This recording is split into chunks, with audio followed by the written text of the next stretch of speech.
ni Senator Bato de la Rosa. Okay, yan. Mga kababayan, ako po si Senador Bato de la Rosa. Buong puso kong pinapasalamatan ang mga conveners nitong RAIDS Coalition. Taos puso kong sinusuportahan ang pagbuo ng RAIDS Coalition. Isang pagkakaisa ng iba't ibang puwersa na handang tumindig para sa katotohanan, pananagutan at kapakanan ng sambayanang Pilipino. Sa panahong ito, hindi na sapat ang kanya-kanyang laban.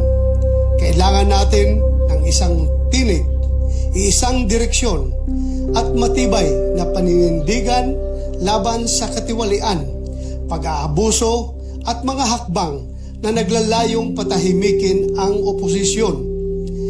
Ipinapahayag ko rin ang aking buong suporta sa pamumuno ni Mayor Sebastian Duterte bilang pinuno ng koalisyong ito.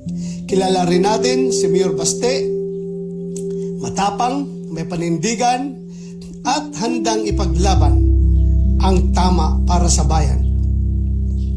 At higit sa lahat, patuloy akong sumusuporta kay VP Inday Sara Duterte na patuloy na nagsisilbi sa ating bansa sa kabila ng mga hamon at pagsubok ng kanyang kinakaharap.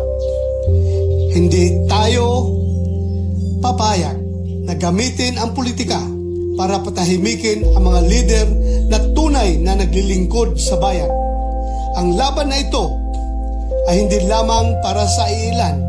Ito ay laban para sa bawat Pilipino na naghahangad ng maayos na pamahalaan, makatarungang sistema at may magandang kinabukasan. Panahon na para magkaisa. Panahon na para manindigan. Maraming salamat po. Mabuhay ang sambayanang Pilipino.